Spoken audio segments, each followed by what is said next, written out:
Welcome to BT Podcasts. In this episode, navigating Singapore's dynamic corporate landscape and what minority shareholders and directors can do.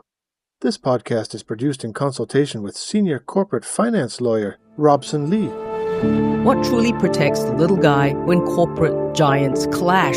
And how much active stewarding does it take for a director to avoid a multi-million-dollar mistake? Join us as we dissect the unseen battles for control, the evolving line between oversight and liability, and the actionable steps minority shareholders and directors can take to navigate Singapore's dynamic corporate landscape. Welcome to BT Podcast by the Business Times. I'm Howie Lim, and we're cutting through the boardroom jargon with senior corporate finance lawyer Robson Lee. Robson, always a pleasure to speak. Thank you, Howie. I realized we need some help with definitions first off. So we know there is the Singapore Takeover Code, or the Singapore Code on Takeovers and Mergers, puts in place to protect minority shareholders, potentially disadvantaged maybe. So the scenario is, let's say there's a concert party, right? Group of individuals or companies getting together to gain or consolidate control of a company. So the concert party regulations, talk us through that and how it helps minority shareholders. Well, the Singapore Takeover Code basically has a fundamental rule that if parties gain control beyond 30%, i.e. initially they were below 30% of the voting rights of the company and they crossed 30%, or prior to any form of concert party arrangements, they were 30 collectively, they can only creep up 1% additional voting rights within a period of 6 months. So if you cross the two thresholds, you have to mount a general offer for all shareholders. That is the protection that we have under the Singapore Code for takeovers and mergers. Right. Does it potentially disadvantage minority shareholders then? No, the rules are very clear. If there is any suspected cross of the thresholds that I just mentioned, the Securities Industry Council, which is basically a division of the Monetary Authority of Singapore, will investigate and, if necessary, direct the parties in question to do a mandatory takeover of all shareholders, i.e. giving shareholders a right to exit from the company because there's a change of control within the two thresholds set out in the Takeover Code. What do you think, though, Robson? You think that's enough? Well, the rules are clear, and it is not something that is peculiar to Singapore because we adopted the code from the London Code. The London Code on Takeovers and Mergers have similar provisions, but the threshold might be different. Are there proposals you might suggest to enhance this protection, though, of retail investors? Well, of late in Singapore, we have seen a number of extraordinary general meeting requisitions by shareholders who want to change the board, who want to toss out directors. And invariably, the question arises whether the parties have sufficient shares to influence the decision of the general meeting to toss out directors. So there are cases where there are suspected concert party arrangements where the thresholds have been crossed such that there should be a mandatory takeover, but the parties in question have not done so. So the concern for minority shareholders are that should there not be a mandatory offer to allow shareholders, i.e. retail investors, shareholders who are mom and pops, to basically exit from the company because there's a change of control, there could be a change of business, there could be a change in the directions of the company, whereas the shareholders in question had originally subscribed for shares in the company or bought shares from the stock market on the belief that there's some continuity in the business directions of the company. So I think that's where the concern is, should the regulators do more? Should they investigate whether shareholders have come together, form concert party arrangements to basically mount a challenge to the management, to the board of directors, so that they can unlawfully, so to speak, gain or seize control of the company without mounting a general offer to allow shareholders, minority shareholders, to exit from the company. Then beyond legal avenues, Robson, are there other ways for minority shareholders to, say, collectively assert their rights, influence corporate governance maybe? Well, I think the Monetary Authority of Singapore has announced a couple of months ago that they are considering the possibility of funding shareholders to mount legal challenge for directors who have breached the law or regulations. So that's an avenue because minority shareholders invariably find the cost of challenging directors who have breached the rules prohibitive because lawsuits are definitely not cheap. And therefore, they suffer in silence. So the signal given by the Monetary Authority of Singapore is a very positive signal because it ensures that minority shareholders at the end of the day have a means to seek legal recourse if shareholders who have become directors by tossing out the original team have breached the Takeover Code, have breached securities regulations. I think that's a very strong positive development that I'm happy to read in the papers. So this MAS funding for class actions, you think it'll have an impact on deterring this illicit activity? Well, I think it enhances the rights of shareholders to have a means to seek legal recourse, to compel parties who have come together as a concert party group to mount a takeover without doing general offer for all shareholders of the company. Takeover in the sense that they are tossing out the original team of directors, change management, change the business directions, change the core business of the company, and allow shareholders to basically wither in silence, suffer, and possibly a drop in the share price because there's uncertainty in the company's directions and their prospects.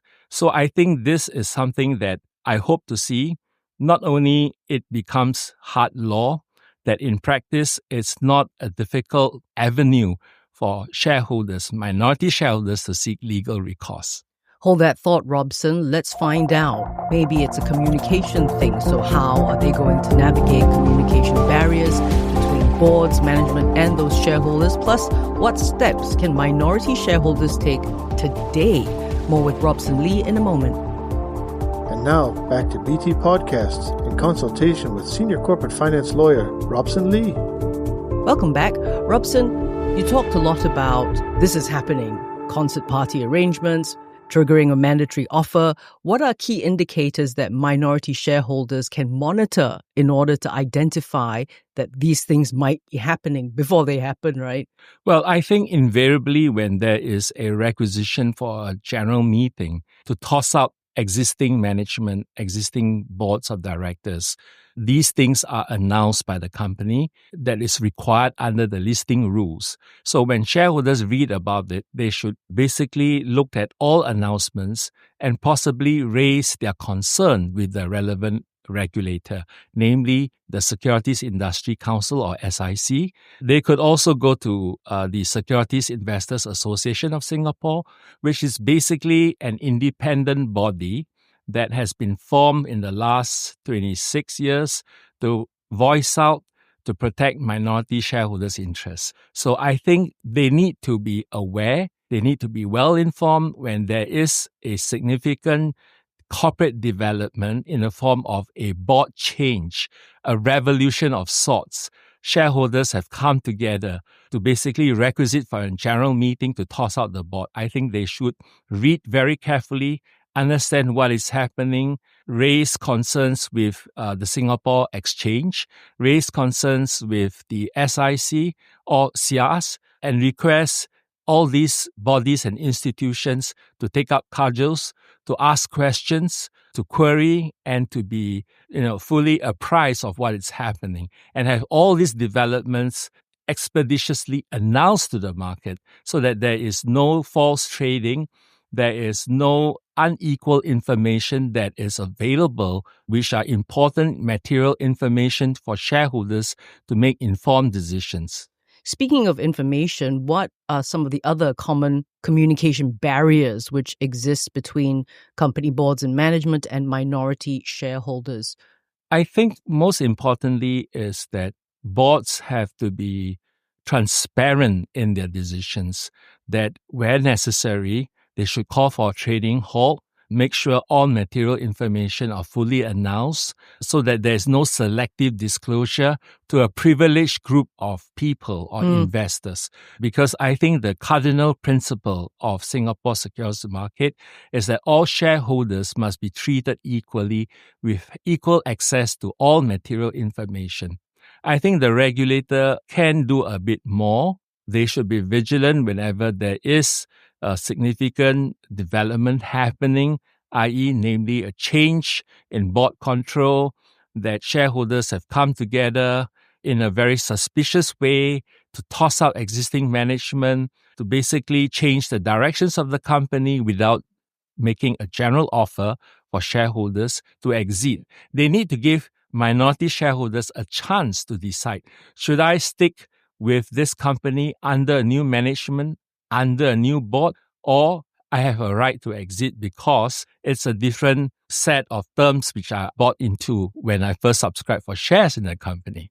Robson, are there concerns that maybe too much regulatory intervention might stifle the fostering of a dynamic market? Well, I think that's where the regulators have to strike a proverbial balance. But a significant change or a sudden change of control is certainly something which the regulators have the wherewithal, the means to ask questions, to intervene where necessary, and to enforce if there are breaches of the Takeover Code. I think this is something that you can't leave it to the dynamics of the market, because that is the raison d'etre of having the Takeover Code in the first place, to protect minority shareholders in the event there is a change of control, whenever management team have been tossed out and there are concert party arrangements which have not been fully disclosed to the market. I think that's where you have to strike the balance that, yes, a change of management is something that's inevitable sometimes, but please play by the rules. Make a takeover offer, get on with whatever you want, and that minority shareholders are given a chance to decide, should I go with the new management or should I exit from the company? What do you think holds minority shareholders back the most? Was it cost that we mentioned, or is it just ignorance from exercising their rights? Well, I think it's a combination of many factors. Cost is certainly the primary concern because they may not hold enough shares to justify the expenditure of hefty legal fees on their own. But if collectively they are a class to basically take up cudgels with some funding from the regulator, perhaps you also should require such shareholders to have skin in the game, contribute a small portion of the cost so that there is a voice that is powerful enough and a strength in the terms of majority collective action to force the errant persons to play by the rules. I think this is an important feature of any dynamic market, that at the end of the day, corporate governance has to come with robust enforcement of the rules. Yes, you do what you need to do because it's a dynamic market. Market teams come and go, management come and go, boards of directors are changed, but please play by the rules. And that's the one thing a minority shareholder can do today, right? Get some help, get together with others.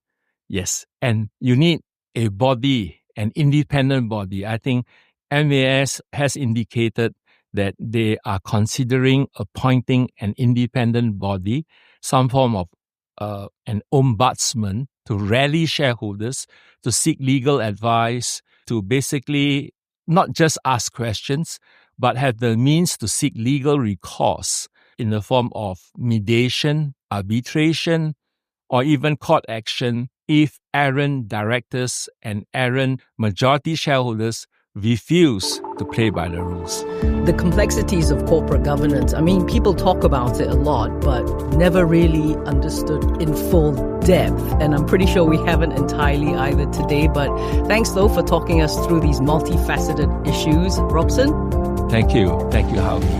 This has been BT Podcast by the Business Times. I'm Howie Lim. This episode of BT Podcast was produced in consultation with senior corporate finance lawyer Robson Lee. Find more BT podcasts at businesstimes.com.sg/podcasts or wherever you get your podcasts. This podcast is meant to provide general information only. SPH Media accepts no liability for loss arising from any reliance on the podcast or use of third parties' products and services. Please consult professional advisors for independent advice.